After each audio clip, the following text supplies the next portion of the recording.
तब तक तुम ही थोड़ा काम कर लो।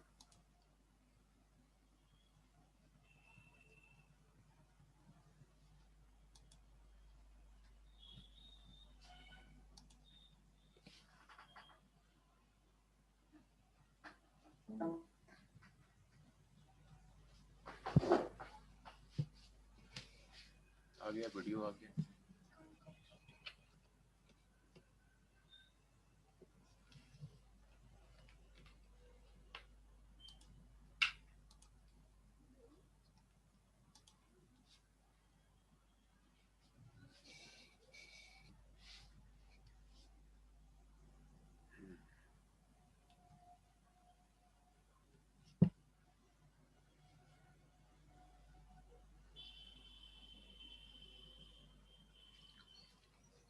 Today, Professor Dr. Manoj Kumar will speak on the topic of the air pollution,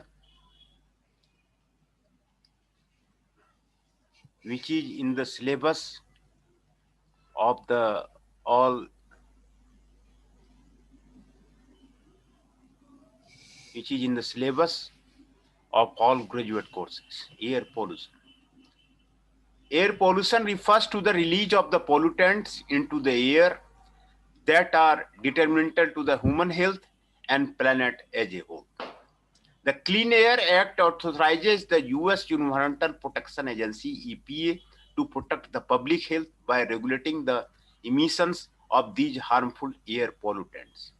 The NRDC has been a leading authority on this law since it is established in 1997.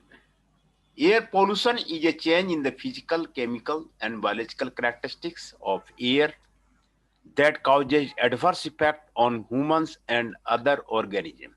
The ultimate result is a change in the natural environment and ecosystem. The substances that are responsible for causing air pollution are called air pollutants. These air pollutants can be either natural, e.g. wildfire, or the synthetic man-made. They may be in the form of gas, liquid, or the solid. Types of the air pollutants.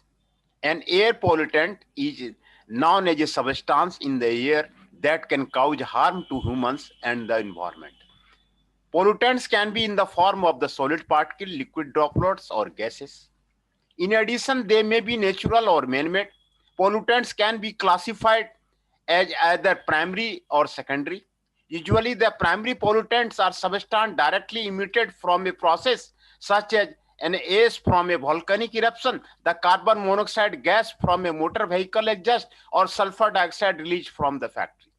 Secondary pollutants are not emitted directly, rather they are formed in the air when primary pollutants react or interact. An important example of the secondary pollutant is the ground level ozone is one of the many secondary pollutants that causes petrochemical smog. Major primary pollutant produced by the human activity: sulfur oxides, SOx. SO2 is produced by the volcano in various industrial processes.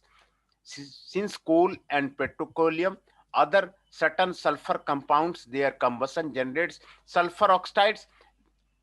Further, oxygen in SO2, usually in the presence of catalysts such as NO2 from H2SO4, and thus acid rain. This is one of the causes of concern over the environmental impact of the use of these fuels as power sources. Second is the nitrogen oxides, NOx, especially nitrogen dioxide is emitted from high temperature combustion. Nitrogen dioxide is a chemical compound with the formula NO2. It is responsible for photochemical smog, acid rain. Number third is the carbon monoxide. It is a colorless, odorless, non-irritating but very poisonous gas. It is a product by the incomplete combustion of fuels such as natural gas, coal, or wood. Vehicular exhaust is a major source of the carbon monoxide. Number four is the carbon dioxide, a greenhouse gas emitted from combustion, but is also a gas vital to living organisms. It is a natural gas in the atmosphere. Number five, volatile organic compound. Volatile organic compounds are important outdoor air pollutant. In this field, they are often divided into the separate category of the methane and non-methane. Methane is a extremely efficient greenhouse gas which contributes to enhance global warming. Other hydrocarbon volatile organic compounds are also significant greenhouse gases via their role in creating ozone in the prolonging the life of methane in the atmosphere. Although the effect of the depending on local air quality within the non-methane volatile organic compound, the aromatic compound benzene, toluene, and xylene are suspected carcinogenic and may lead to the leukemia through the prolonged exposure. 1,3-butadiene is another dangerous compound which is often associated with the industrial use. Number 6, particulate matter. Particulate, alternately referred to as a particulate matter or fine particles, are teeny particles of solid or liquid suspended in a gas. In contrast, aerosol refers to the particles and the gas together. Sources of the particulate matter can be man-made or natural. Some particulates occur naturally, originating from the volcano, dust storms, forest and grassland fires, living vegetation and sea spray. Human activities such as the burning of the fossil fuels in vehicles, power plants, and various industrial processes also generate significant amount of the aerosols. Average over the globe, anthropogenic aerosols, those made by the human activity, currently account for about 10% of the total amount of the aerosol in our atmosphere. Increased level of the fine particles in the air linked to health hazards such as heart disease, altered lung function, and the lung cancer. Number 7, persistent free radicals connected to the airborne or fine particle cloud could cause cardiovascular disease. Number 8, toxic metal such as lead, cadmium, copper. Number 9, chlorofluorocarbon CFC, harmful to the ozone layer, emitted from the products alternatively banned from use.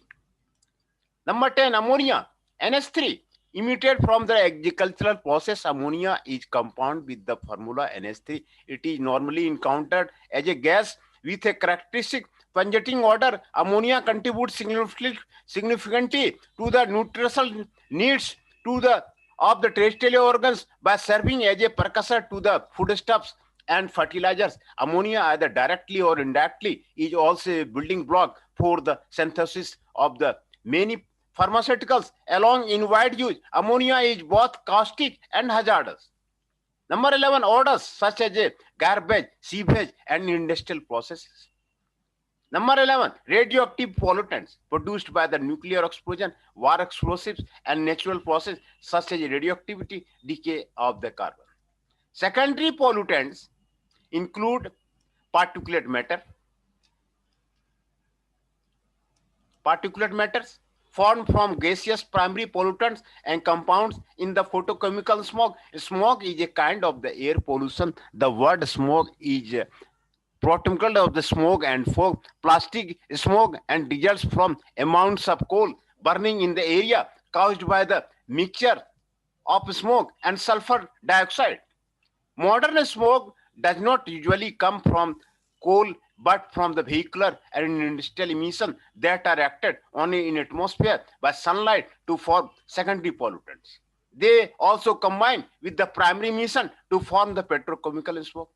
Number 2, ground level ozone O3 formed from NOx and the VOCs. Ozone O3 is a key constituent of the troposphere. It is also known as an important constituent of certain regions of the stratosphere, commonly known as the ozone layer, where photochemical and chemical reaction involving it drive many of the chemical processes that occur in the atmosphere by day and night.